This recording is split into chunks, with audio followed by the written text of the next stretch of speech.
Right जी। Recording है started.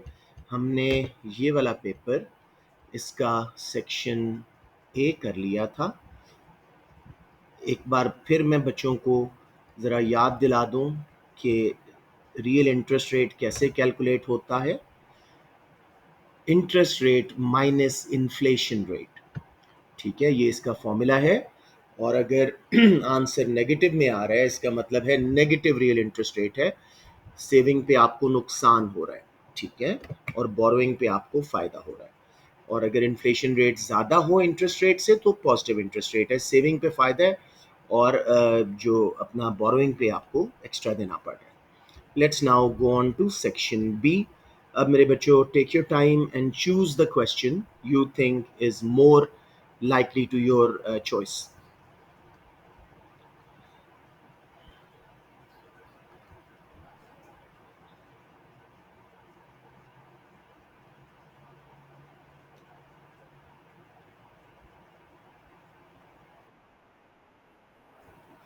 3 choose किया आपने, good.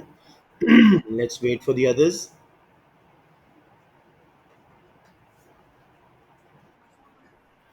Question 2, okay.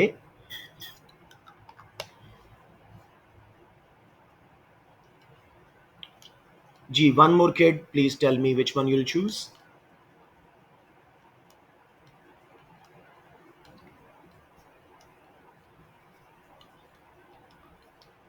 एक और बच्चा बता दो कौन सा चूज करोगे। 2, 3 I think is a smarter choice. क्योंकि 2 की जब मैं आपको मार्क स्कीम दिखाऊंगा आप भी मेरी तरह शॉक्ड होंगे, because the first time I saw this mark scheme I was like question अलग है और mark scheme is going somewhere else. लेकिन कोई नहीं, let's first do 3 with the help of a diagram. Explain the significance of a position within a market economy's PPC and consider whether such a position is likely to be permanent. अब मेरे बच्चों, हम इस question को अच्छी तरह समझ के, जब वो कहता है with the help of a diagram, तो आपको डायग्राम लाजमी बनाना है। We don't have a choice. जब तक डायग्राम ना मांगे, यस थ्योरी पे पूरे मार्क्स आ सकते हैं, लेकिन जब उसने डायग्राम मांगे तो 2 से 3 मार्क्स डायग्राम के होंगे और उसके बहुत नुकसान होगा अगर आप ड्रॉ नहीं करोगे। So let's now go to, क्योंकि बाकी की एक्सप्लेनेशन भी डायग्राम के थ्रू ही होती है। उसने कहा explain with the help of diagram, तो डायग्राम नहीं बनाओगे तो उसकी एक्सप्लेनेशन भी वो एक्सेप्ट नहीं करेगा। So let us now go to the paper. इसको यहाँ पे कहीं एक खाली डॉक्यूमेंट पे पोस्ट करते हैं और फिर here it's pasted G, and let's try and solve it now. 8 marks, 3 for knowledge, 3 for analysis, 3 for evaluation. तो पहले हम नॉलेज के 3 मार्क्स के लिए अटेम्प्ट कर रहे हैं। सबसे पहले एक दफ़ा अंडरलाइन कर देते हैं कि क्या चीज़ें हैं। मुझे बताएं कौन कौन सी की टर्म्स आपको नज़र आ रही हैं।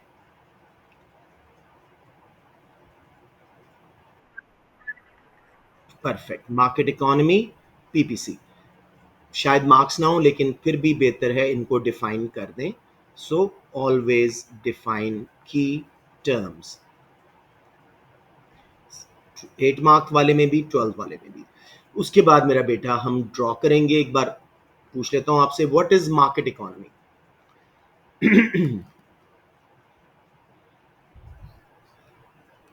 शाबाश, कोई बच्चा बताओ, बहुत सिंपल सा क्वेश्चन है, मार्केट इकोनॉमी क्या होती है। Yes, it's own controlled and operated by free market forces, demand and supply, ठीक है। परफेक्ट, प्राइस मैकेनिज्म यानी demand and supply allocate resources, main aim is profit maximisation. अब कोई बच्चा मुझे पीपीसी का एक्सप्लेन कर दो, what's the definition of PPC.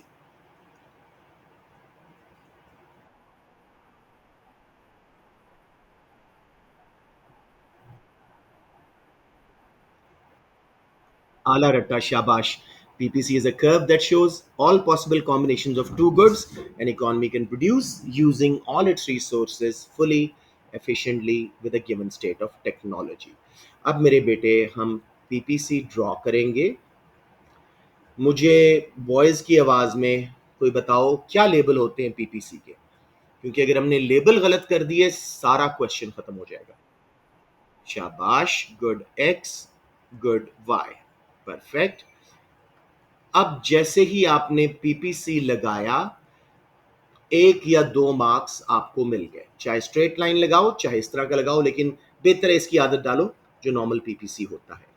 अब मेरे बेटे वो कह रहा है, explain the importance या significance of a position within a market economy's PPC curve। within a curve का मतलब क्या है, on the curve या inside the curve? inside the curve। तो हमने पॉइंट ए लगा दिया। ये पॉइंट जैसे ही आप लगाओगे आपको तीसरा मार्क मिल जाएगा। अब हम इसको एक्सप्लेन करते हैं कि इसकी इंपॉर्टेंस क्या है मार्केट इकोनॉमी के अंदर। जी ये क्या शो कर रहा है ये पॉइंट? शाबाश, it's showing unemployment of resources, our land, labor, capital are not fully being utilized, some factories are closed, some land is not being cultivated or mined, some workers do not have jobs। पूरा इस तरह बताइएगा, explain करें। Next जी, और ये क्या show कर रहा है? inefficient use of resources। Full employment से पीछे हैं, इनएफिशिएंट यूज ऑफ रिसोर्सेज है। अब मुझे बताएं इस पे हम, हाँ शाबाश, पूरी तरह चीजें बना पा रहे हैं कि नहीं? वी आर प्रोड्यूसिंग लेस या more of both goods? Less of both goods then can be made. This should suffice for your analysis। लेकिन हम थोड़ा सा बात करते हैं, consider whether such a position is likely to be permanent। क्या हम इसी ए पॉइंट पे ही रहेंगे या पीपीसी के पास भी आ सकते हैं और दूर भी जा सकते हैं?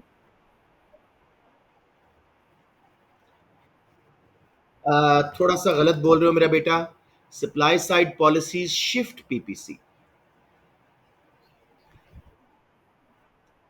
अच्छा थोड़ा सा एक और बात, मार्केट इकोनॉमी है मेरा बेटा, मार्केट इकोनॉमी।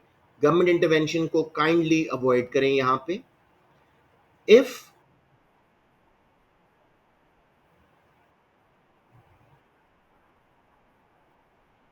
ठीक है बेहतर है, if private sector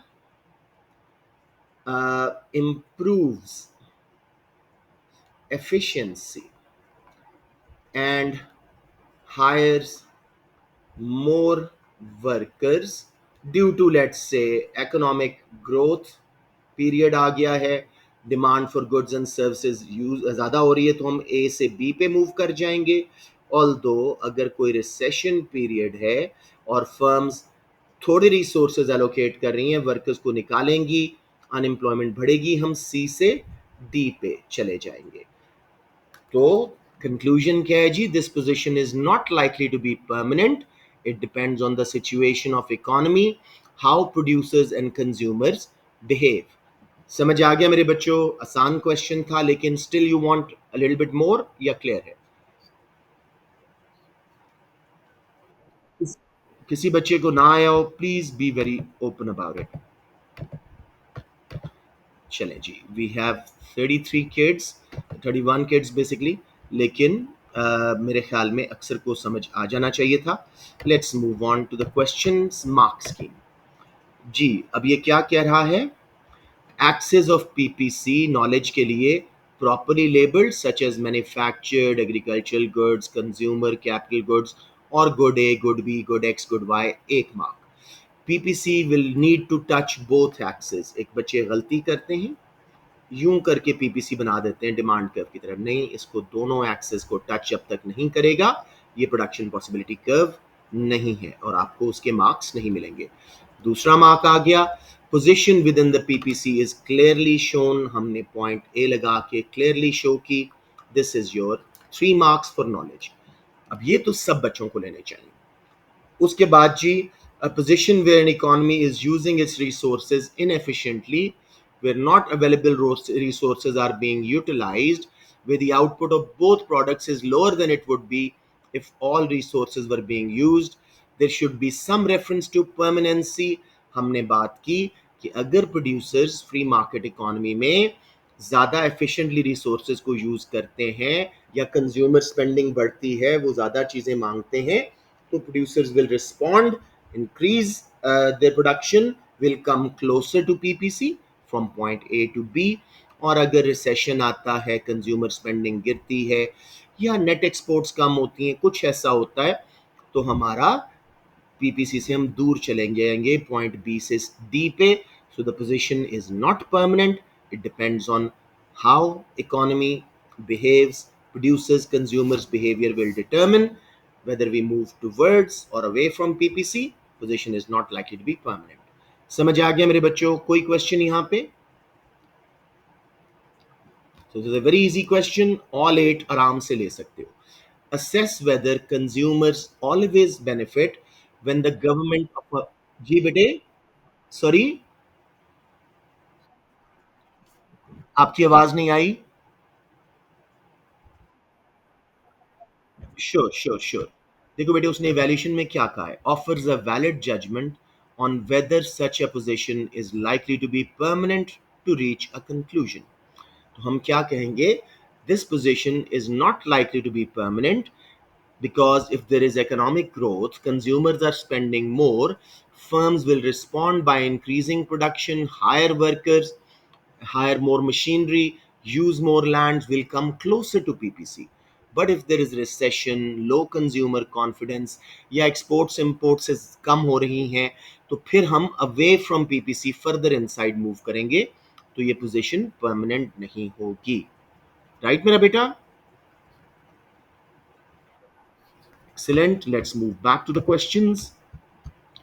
Assess, discuss एक ही बात होती है, दोनों sides discuss करनी है. Whether consumers always benefit when the government of a mixed economy reduces the role of market mechanism in allocating resources. अब key terms कौन सी हैं मेरे बच्चों?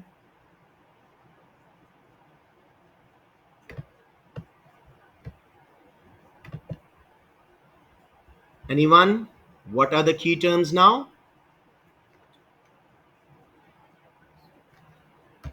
अरे क्या हुआ? या मिक्स्ड इकोनॉमी. सबसे पहले मुझे बताइए what is a mixed economy. तीनों क्वेश्चंस के आंसर कीजिए जो मैं हमेशा कहता हूं. Who owns, what's the motive, what is the mechanism. A mixed economy. Yes. थोड़ा सा तसल्ली से बोलो. Mixed economy is owned and controlled by both government and private sector. There's a public and private sector, so there'll be profit motive in the private sector and what motive in government sector? Collective social welfare. अब बताएं mechanism private sector में क्या use होगा.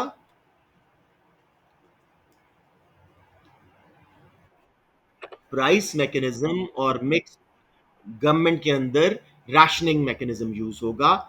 As far as market economy is concerned, it is owned, controlled, and operated by free market forces of demand and supply. Private sector, their motive is profit maximization. They use market mechanism, which is use of demand and supply to determine allocation of resources.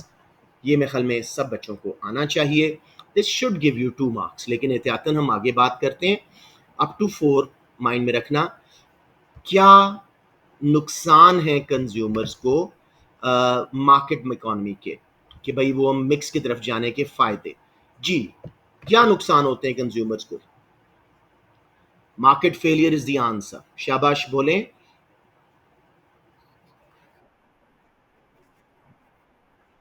कौन सी क्या बोल रही हैं? मुझे आपकी पूरी आवाज नहीं आई. हाँ, एक्सप्लेन कर दें पब्लिक गुड्स मार्केट इकोनॉमी में क्यों नहीं बनेंगी.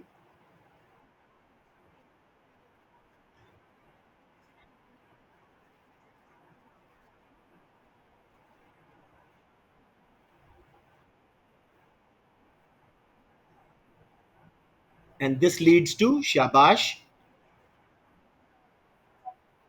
हाँ,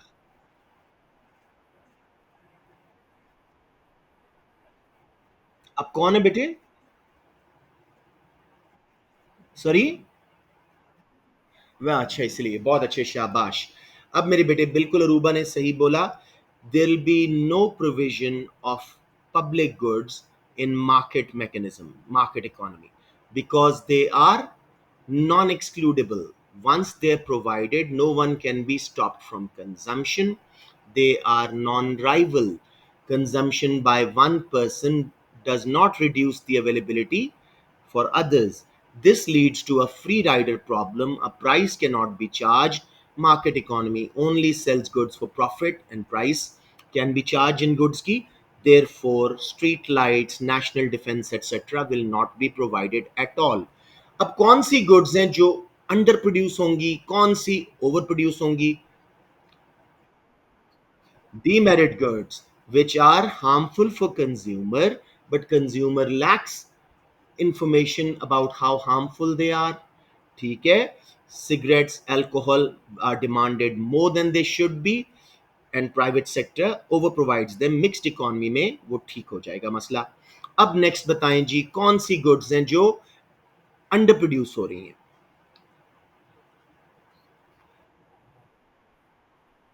Merit goods, which are beneficial for consumers, but they underestimate the benefit due to lack of information, asymmetric information, such as education and healthcare.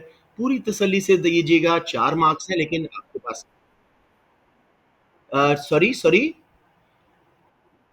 नहीं नहीं, मिक्स में हम लोग मिक्स्ड इकोनॉमीज में रह रहे हैं, बनेंगी, लेकिन closer to more optimum level.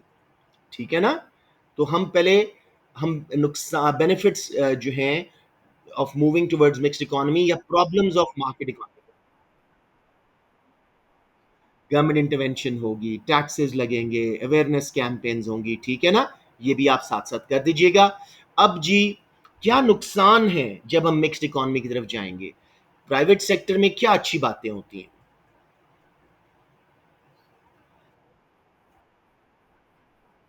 More quality products due to more competition,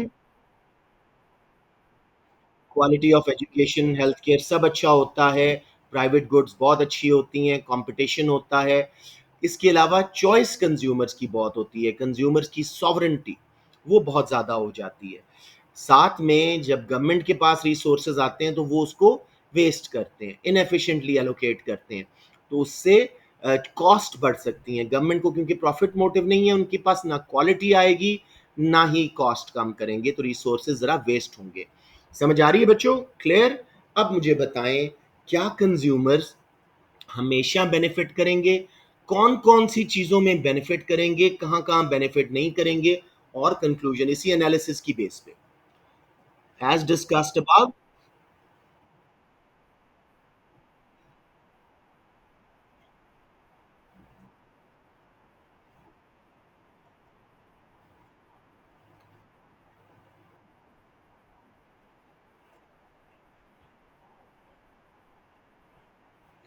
okay, so आप कहने चाह रहे हैं कि merit goods provision will come closer to optimal, good. और डीमेरिट गुड्स का केस में क्या होगा? डीमेरिट गुड्स के केस में भी कंज्यूमर्स को benefit hoga, because they will be provided less by a mixed economy compared to market economy. Government intervention will address the market failure to some extent.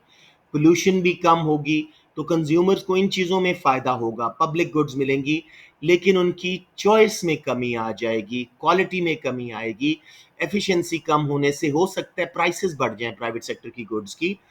As a result all of that, हम conclude नहीं कर सकते कि क्या हमेशा beneficial है कि नहीं। समझ आ गया मेरे बच्चों?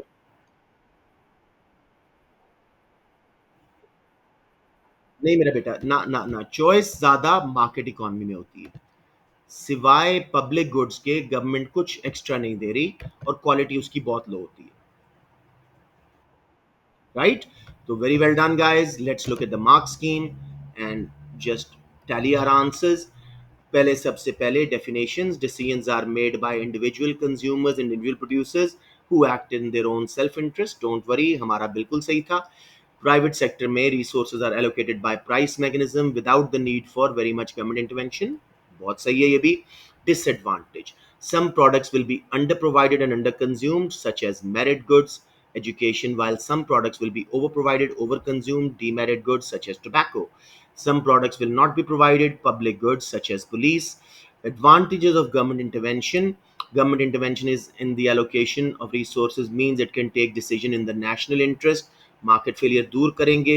इन्होंने कहा जी more equitable distribution of income, ये भी हम यूज कर सकते थे. Disadvantage: inefficiency of resource allocation आएगी. lack of competition, profit motive would lead to products of lower quality. अब evaluation में relative balance of advantages and disadvantages of each. In conclusion, consideration of whether consumers will always benefit when the government of a mixed economy reduces the role of market mechanism in allocating resources. Accept all valid responses. किसी बच्चे को कोई confusion यहाँ पे?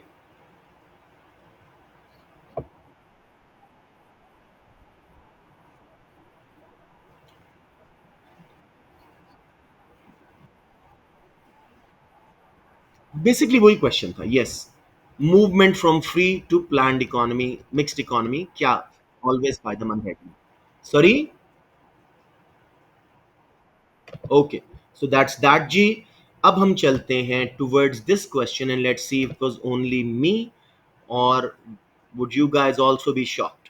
मुझे बताएं जी ये question क्या पूछ रहा है, किस टॉपिक पे और क्या पूछ रहा है.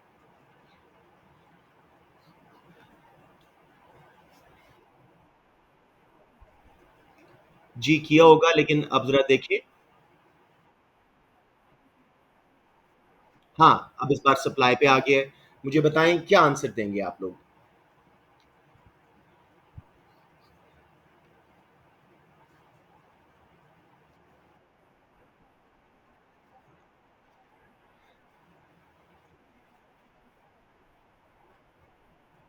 कौन से?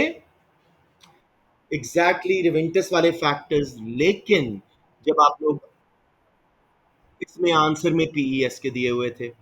सो मैंने ये क्वेश्चन पिछले 3 दिनों से पोस्ट किया हुआ है हमारा O A level economics groups के ऊपर. किसी टीचर ने कोई कमेंट नहीं किया. Nobody knows why that happen. कुछ समझ रहे हैं मेरी बात? But unfortunately I just show you the mark scheme straight away. इन्होंने क्या किया ये देखिएगा. अब assess whether, अच्छा ये आ गया पहला क्वेश्चन, ये वाला में प्रॉब्लम है. Knowledge and understanding, physical factors, climate and soil, institutional factors, land tenure and land reforms, infrastructural factors, irrigation and storage facility, price of rice and price of other agricultural products. I don't know how, but इन्होंने PES से link किया है. An analysis of the importance of these determinants of supply for an agricultural product such as rice. For example, if rice is relatively easy to store, the supply will be more elastic. Evaluation G offers a valid judgment on which of these determinants of supply. बार बार कह रहा है, कहीं price elasticity नहीं लिखा हुआ.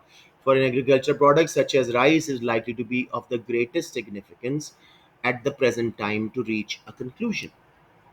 अब I feel like sending it to Cambridge for an explanation, because मुझे बिल्कुल समझ नहीं आ रहा कि किस तरह स्टूडेंट्स को मैं पढ़ाऊं और उनको कहूं कि जब सप्लाई लिखा हुआ है आप पीईएस करें. What if they actually use supply factor? बेटे लेकिन वो तो पीईएस का है ना मेरा बेटा. सप्लाई के factors are raw material prices, indirect taxes, wages, interest rates, natural conditions. चलें कुछ हद तक क्लाइमेट एंड सॉइल को मैं उससे लिंक कर दूं. फिर टेक्नोलॉजी, सब्सिडीज, चले कुछ हद तक इंस्टीट्यूशनल फैक्टर्स, लैंड रिफॉर्म्स में. I would still give you the same advice. यहाँ रिवेंटस के फैक्टर्स यूज होने चाहिए थे, नॉट पीईएस, बिकॉज कहीं पे भी determinants of price elasticity of supply नहीं लिखा हुआ. Are you all clear? I am sure your all confused as I am. ठीक है, बहरहाल जी क्वेश्चन नंबर 2b देखते हैं, which is a very simple question. Assess whether the supply of agricultural products is likely to be more price elastic or less price elastic. अब question सही है. Then the supply of manufactured goods. जी बेटे क्या करें? क्या बोल रहे हैं? हम्म. उसने क्या कहा है?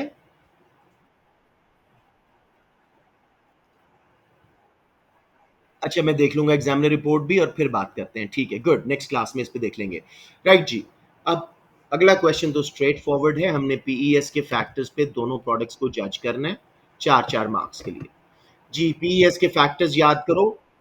यस. सबसे पहले प्राइस इलास्टिक और लेस प्राइस इलास्टिक को डिफाइन कर दें. PES is a measure of responsiveness of quantity supply to a change in price. Price elastic supply क्या होती है? व्हेन देयर इज अ, बोले शाबाश,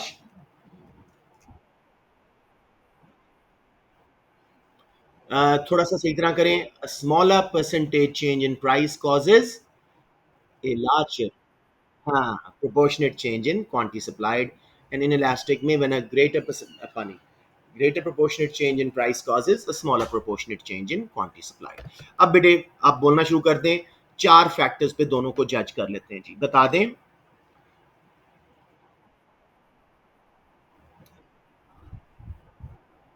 First factor is durability, storage capacity, and storability of the good. Agricultural products are usually more of a perishable nature. They cannot be stored for a long time or need to be stored in specific conditions like refrigeration, etc. Whereas manufactured products can stay for a longer time. Hence, supply of manufactured products in general should be more elastic.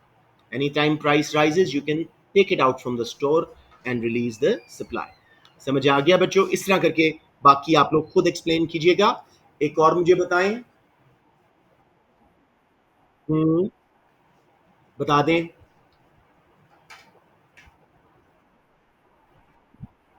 बता दें, explain कर दें.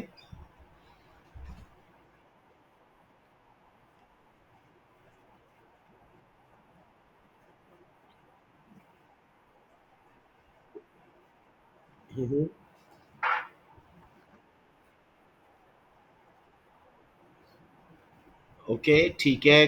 जरा partial answer था. दोनों goods को जज करना है. It will depend on how much spare capacity farmers or industrialists have. ठीक है. If there's greater capacity with manufactured products, which is usually the case, their supply is likely to be more elastic. ठीक है. However, if farmers add more land, then their supply can also become elastic. Next G, production process का time. किसका छोटा है, किसका लंबा है? और सप्लाई ऑफ मैन्युफैक्चर्ड गुड्स बहुत थोड़ी देर में हो जाती है. सो क्विकर रिस्पॉन्स मैन्युफैक्चर्ड प्रोडक्ट्स में आएगा. अब एक लास्ट कर लेते हैं जी. नंबर ऑफ फर्म्स, फार्मर्स ज़्यादा हैं तो एग्रीकल्चर की ज़्यादा इलास्टिक हो सकती है, या अगर मैन्युफैक्चर्ड प्रोडक्ट्स के प्रोड्यूसर ज़्यादा हैं इंडस्ट्री में तो उनकी सप्लाई इलास्टिक हो सकती है. अब मेरे बच्चे इवैल्यूएट करेंगे. मुझे बताएं इन जनरल आपके ख्याल में दोनों में से किसकी ज़्यादा इलास्टिक है. पूरा स्टेप बाय स्टेप एनालिसिस को ब्रीफली दोबारा बताओ. एज डिस्कस्ड अबव,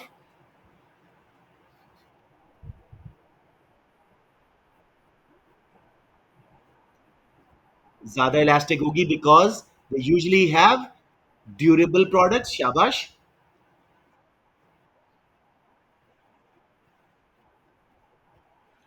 जिनके रॉ रॉ मटेरियल्स आसानी से अवेलेबल होते हैं. यस. एडवांस से ज्यादा मैन्युफैक्चर्ड गुड्स में आ रहे हैं. ठीक हो गया. हाँ, प्रोडक्शन प्रोसेस बहुत शॉर्ट है. कुछ एग्रीकल्चरल प्रोडक्ट्स इतनी पेरिशेबल हैं कि उनको सेव ही नहीं किया जा सकता. So in general manufactured goods have a more elastic supply to conclude. समझ आ गया मेरे बच्चों? किसी को कंफ्यूजन यहाँ पे पूछना, वो आपसे पीईएस के फैक्टर्स चाह रहा था in line with these goods. सबसे पहले वही जी, number of producers, existence of spare capacity, ease of storing stocks, time period, short run में इन इलास्टिक दोनों में, लेकिन लॉन्ग रन में दोनों में इलास्टिक हो जाएगी, factor mobility, level of training and education of workers, length of production process. Answers should analyze how PES is affected by each of these with a clear distinction between the two types of products. अब evaluation में whether supply of agricultural products is likely to be more price elastic or less price elastic than the supply of manufactured products. In conclusion, PES for agricultural products is likely to be less elastic than PES for manufactured products. Clear हो गया? ये बहुत आसान part था B. Unfortunately A was a little bit off track क्योंकि supply बोल के उसने पीईएस किया था. अब इसका मैं कोशिश करूंगा कि आपको एग्जामिनर रिपोर्ट या कैम्ब्रिज से डायरेक्टली कुछ इसकी फीडबैक ले सकूं. ऑलराइट जी, let me have a quick look at how many kids we have in the class. थोड़े कम आ रहे हैं, 40 प्लस होने चाहिए. चलें जी, section C, same drill. Choose your question.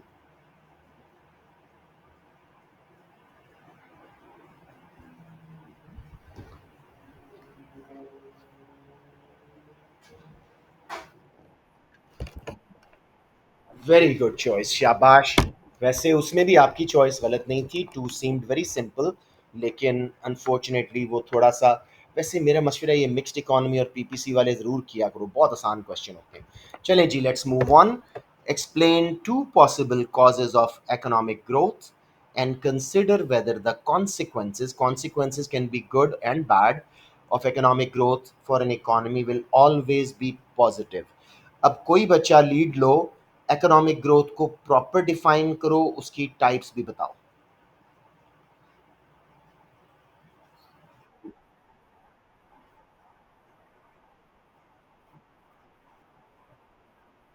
Very good. Actual is when we move from a point inside PPC towards PPC due to rise in aggregate demand in short run, and potential is due to shift of PPC. तो बहुत सही define किया आपने. Economic growth is rise in real GDP over time. It can be actual or potential GDP. Actual growth is when we move from a point inside PPC towards PPC through increases in aggregate demand, and this is short run growth. Whereas potential is when PPC shifts, long run aggregate supply shifts to the right. This is caused in long run. अब मुझे बताएं, economic growth long run वाली ही ले लेते हैं क्योंकि आसान है वो, पीपीसी शिफ्टर्स. मुझे बताएं जी, क्यों इकोनॉमिक ग्रोथ आएगी? दो कॉजेज बताएं.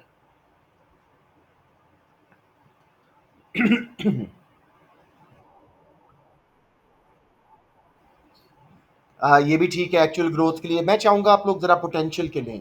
Somehow CI leans towards those. ठीक है.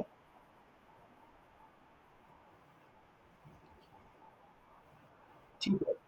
यानी more spending on education and training of workers. This will increase skills level, reduce production time, cost of production will reduce, and PPC will shift to the right. Economic growth will occur. इसी तरह डाल दें. मुझे बताएं कैसे करोगे.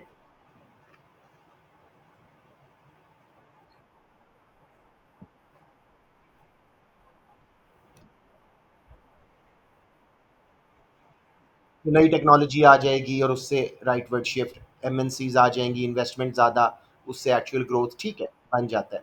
चलिए जी, मैं इसको सिंपल करवाना चाह रहा हूँ क्योंकि एएस की क्लास है. हाँ जी मेरे बेटे बोलें.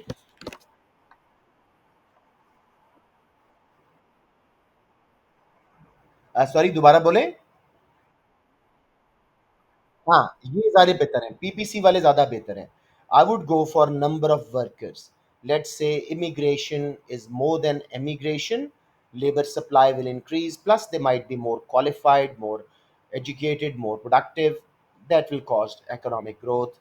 उसके अलावा जी, मोर women participating, discovering new oil, gas, natural resources, advancement in technology through research and development. दो की जगह तीन कर दीजिएगा. अब इकोनॉमिक ग्रोथ के फ़ायदे और नुकसान पे आप लोगों को मैंने 12 मार्क का नोट्स में क्वेश्चन करवाया हुआ है.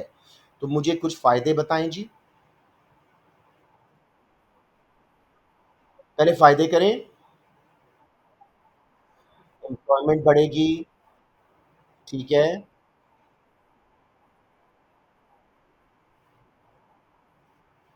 ठीक है, और बताएं।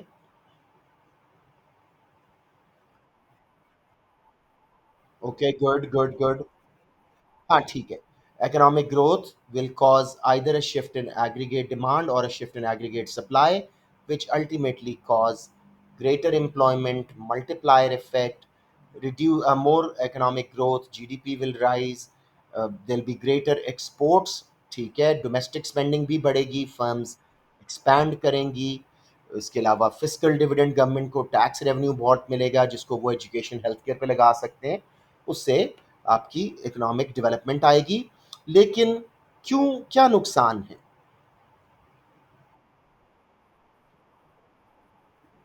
एनवायरनमेंट खराब हो जाएगी, पोल्यूशन, कंजेस्शन, नेगेटिव एक्सटर्नैलिटीज, और बताएं।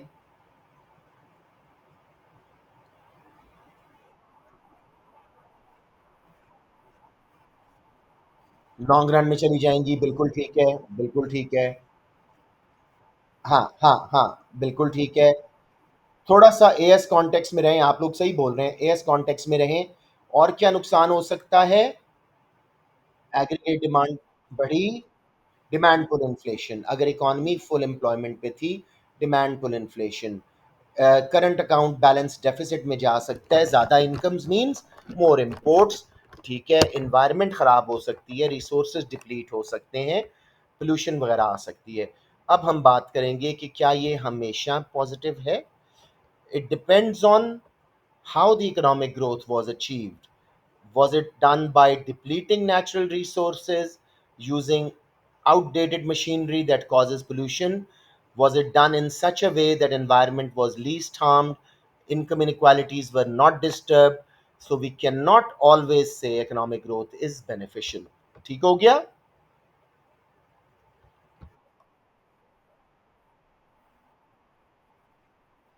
हाँ, किस तरह हासिल की थी? हाँ, किस तरह हासिल की थी? एक और भी इसमें पॉइंट है, शॉर्ट रन में नुकसान देती है इकोनॉमिक ग्रोथ, पीपीसी बाहर शिफ्ट हो जाता है, अनएम्प्लॉयमेंट हो जाती है, लेकिन जब फर्म्स एक्सपैंड करती हैं, वर्कर्स ट्रेनिंग लेके वहाँ पहुँचते हैं, तो फिर एम्प्लॉयमेंट जनरेट होती है। तो ये भी आप कह सकते हैं। राइट जी, तो जी मेरा बेटा रूबा।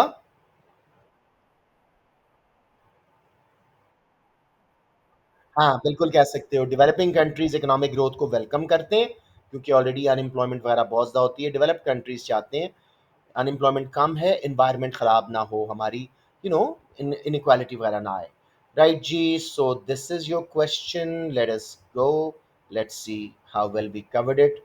सबसे पहले देखो उसने वही लिए हैं, PPC shifters, increase in number of workers, improvement in quality of workers in terms of education and training, greater commitment to research and development, improvement in the state of technology, investment in capital stock, increased mobility, flexibility of workers या factors of production, development of new export markets. ये थोड़ा सा वो long run growth पे गया है। उसने नहीं की, लेकिन उसने ये तो बोला है ना, knowledge and understanding of what is meant by economic growth. ठीक है मेरे बेटा, हर दफा मार्क्स स्कीम चेंज होती रहती है, keep your option safe, actual potential दोनों की दो दो कर दो ना, सेफ हो जाओगे। अब मेरे बच्चों, हाँ, analysis of possible consequences leads to increase in standard of livings, could lead to decrease in unemployment, may lead to depletion of resources and environmental damage. There could be reduction in quality of life, less leisure time, demand pull inflation. हमने कहा कि भाई depend करेगा क्या cause था economic growth का, future sustainability के क्या हालात हैं, इनकम इनक्वालिटीज़ के क्या हालात हैं, कंट्री डेवलपिंग था या डेवलप था। High income countries do not welcome economic growth because उधर अनएम्प्लॉयमेंट कम है, लिविंग स्टैंडर्ड्स ऑलरेडी अच्छे हैं, वो चाहते हैं पोल्यूशन वगैरह ना हो। लो इनकम कंट्रीज चाहते हैं ऐसा हो। So it depends, it's subjective, हर बंदे का अपना ओपिनियन है कि इकोनॉमिक ग्रोथ अच्छा है कि नहीं। सॉरी, करें करें, आप लोग कर सकते हो। आप, हाँ, आप कह रहे हैं कि economic growth is only beneficial when it brings development and sustainability. ठीक है, चलें जी। Number 5, explain the potential advantages of free trade. B part, sorry. Assess whether a government should aim for an expansionary fiscal policy rather than a contractionary fiscal policy. अब तो ये इतना no brainer question है कि बहुत easy है, up to 4 mark. हम expansionary fiscal policy होती क्या है, कब यूज करते हैं, इसके क्या फायदे हैं, क्या नुकसान। फिर कॉन्ट्रैक्शनरी फिस्कल पॉलिसी क्या होती है, कब यूज की जाती है, इसके फायदे नुकसान। तो एक बच्चा अब जरा नॉन कॉमन बच्चों में से कोई मुझे बताओ, एक्सपेंशनरी फिस्कल पॉलिसी क्या होती है। जो ऑलरेडी बोल रहे हैं प्लीज वो नहीं बताएं, कोई नया बच्चा बताओ।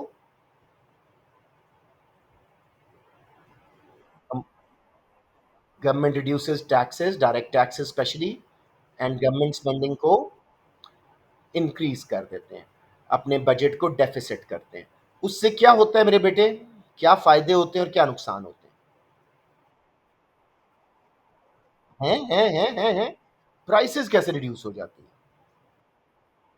मेरे बेटा, ना ना ना ना ना, हम डायरेक्ट टैक्सेस कम करते हैं फिस्कल पॉलिसी में आमतौर पे।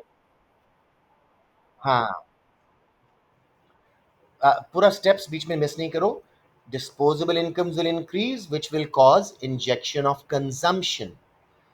Firms' profit will be increased because of lower corporation tax, investment का इंजेक्शन, उससे एग्रीगेट डिमांड कर्व। बेटे अक्सर डायरेक्ट टैक्सेस से ज़्यादा एक्सपेंशनरी पॉलिसी यूज़ की जाती है। Indirect taxes supply side measure ज़्यादा हैं, ठीक है बेटे, बिल्कुल फिस्कल का पार्ट है, लेकिन indirect taxes are more towards shifting aggregate supply, जबकि ये मेनली डिमांड साइड पॉलिसी है। फॉलो करो मेरी बात को। आप अपने आंसर को कॉम्प्लिकेट कर बैठोगे, keep it very simple. Government should use reduce direct taxes like income tax, corporation tax, aggregate demand के हिस्सों पे ले जाओ, इससे डिस्पोजेबल इनकम बढ़ेगी, कंजम्पशन ज़्यादा होगी, उसका इंजेक्शन आएगा। प्रॉफिट टैक्स कम करने से, कॉरपोरेशन टैक्स कम करने से फर्म्स की इन्वेस्टमेंट बढ़ेगी, दूसरा इंजेक्शन, उससे aggregate demand will shift to the right. अब कौन कौन से फायदे होंगे इसके रिजल्ट में, बताएं शाबाश। एम्प्लॉयमेंट जनरेट होगी और क्या होगा, इकोनॉमिक ग्रोथ आएगी।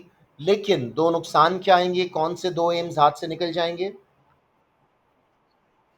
अच्छा, बजट डेफिसिट तो उन्हें जान के किया था। जी मेरे बेटा बोले, डिमांड पुल इन्फ्लेशन आएगी अगर सप्लाई नहीं बढ़ सकी, और ज़्यादा इनकम्स इंपोर्टेड गुड्स पे स्पेंड हो सकती हैं, जिससे एक्स माइनस एम वाला हिस्सा करंट अकाउंट डेफिसिट में जा सकता है, बैलेंस ऑफ ट्रेड। अब जाते हैं जी, यही सेम एक्सरसाइज करते हैं कॉन्ट्रैक्शनरी फिस्कल पॉलिसी के लिए। इसमें गवर्नमेंट क्या करती है, दोबारा बताइए मुझे।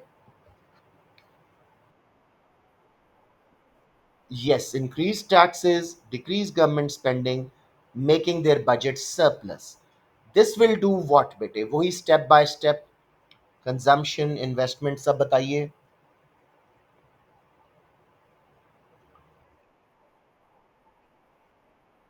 सेविंग नहीं, डिस्पोजेबल इनकम कम हो रही है।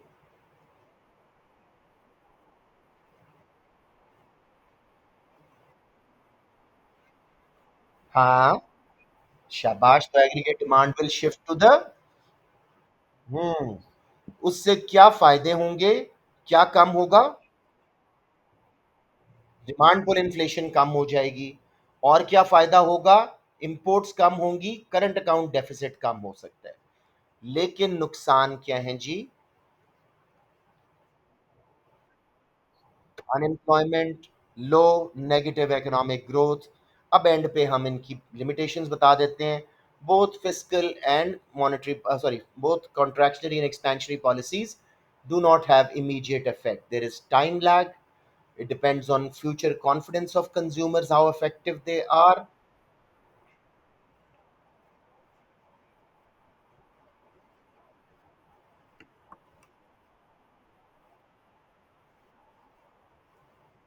हाँ हाँ, वो तो भी उस पर मैं गया नहीं ना, इवैल्यूएशन पे नहीं गया। मैं सिर्फ लिमिटेशंस बता रहा हूँ, एनालिसिस कंप्लीट कर रहा हूँ, ठीक है। लिमिटेशंस दो तीन दे के कि पॉलिटिकल इंटरवेंशन होती फलानी। अब हम जाते हैं जी इवैल्यूएशन पे। If the economy is in boom period, too much inflation is occurring, then contractionary fiscal policy is required to cool down the economy.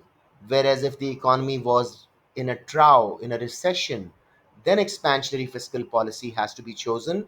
So government should not aim for either one at any time. It depends on what is the situation of the economy, which aims are taking priority.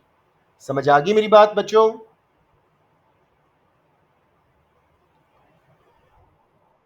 Wonderful. Let's look at the mark scheme just to be doubly sure. Explanation of when an expansionary fiscal policy would be appropriate. Uh, उस time पे जब recession वगैरह है, to increase aggregate demand, to increase economic growth, to increase employment, to increase inflation, to encourage exports and imports. Explanation of when a contractionary fiscal policy will be appropriate: to reduce aggregate demand, to reduce economic growth, to reduce employment, to reduce inflation, to discourage exports and imports. And evaluation may consideration of when a government should aim for expansionary and when they should aim for a contractionary one. In conclusion, which approach will be better for particular economic situations? So I think we nailed the answer. Very straightforward question. Good choice. Question number 4. अब we have a few minutes. चलें कर लेते हैं एक आधा question. Explain the potential advantages of free trade and consider whether such advantages are always greater than the potential disadvantage of the free trade. सबसे पहले free trade क्या होती है?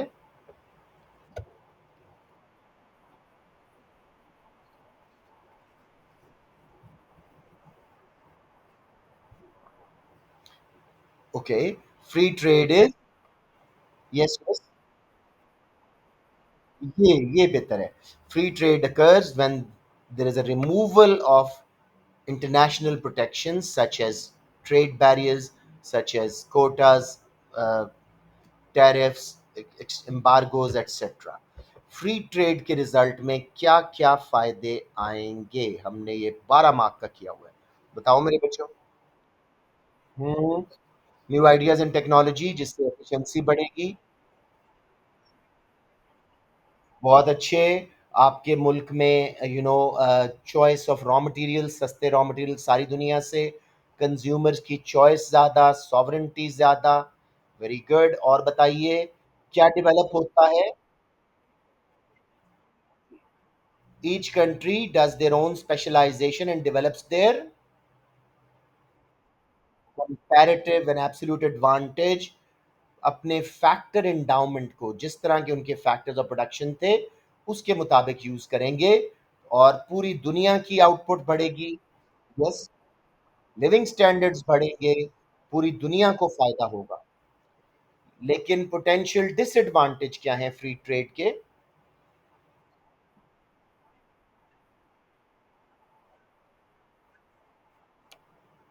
मुझे मिक्स आई आवाजें, थोड़ी सी समझ नहीं आया. Yes, sunset sunrise industry argument. और बताएं, शाबाश. बहुत ज्यादा कंपटीशन होगा, उससे कुछ लोकल फर्म्स बंद हो जाएंगी. Over reliance on international trade. Over Reliance, ये बहुत जरूरी पॉइंट है. Over reliance on a few goods. कल को इंपोर्ट लिंक्स खराब होते हैं तो हो सकता है हमारे पास बेसिक नेसेसिटीज भी ना मिलें because we relying so much on international trade. और क्या मसला होगा? डंपिंग होएगी. शाबाश. अब मुझे बताएं. जी जी जी.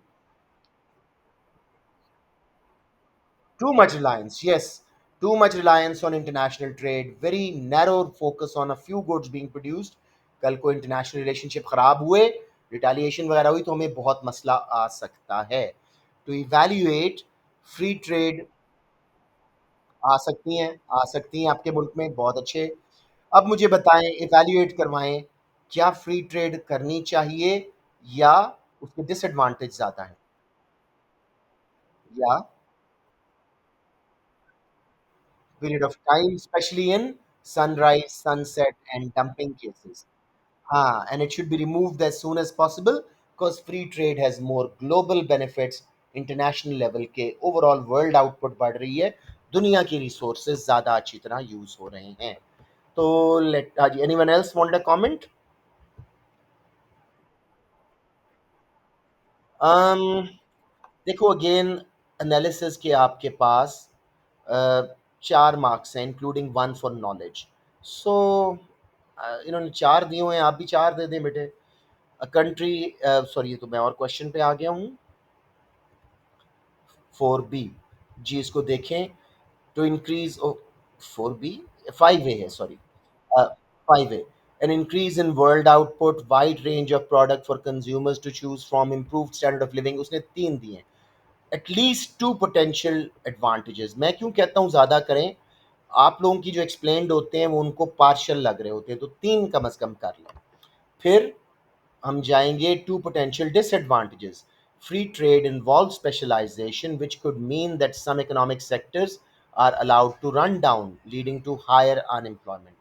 Over reliance on some commodities could be risky. Potential security risk if vital resources are imported. इसमें वो सनसेट, सनराइज, डंपिंग सब एक्सेप्ट करेगा। Any reasonable answers? तो फिर हम उसके बाद बात करेंगे कि यस, लॉन्ग टर्म के लिए फ्री ट्रेड बेस्ट है, शॉर्ट टर्म में थोड़ी बहुत प्रोटेक्शन सनराइज, सनसेट और ओवर रिलायंस से बचने के लिए हमें चाहिए, और डंपिंग वगैरह ना हो हमारे मुल्क में। गॉट इट मेरे बच्चों?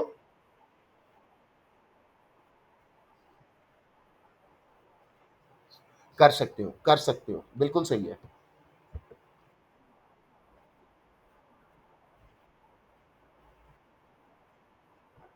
हाँ, कह दो, हाँ, बिल्कुल कह दो, बिल्कुल सही है, ये भी सही है अपनी बात।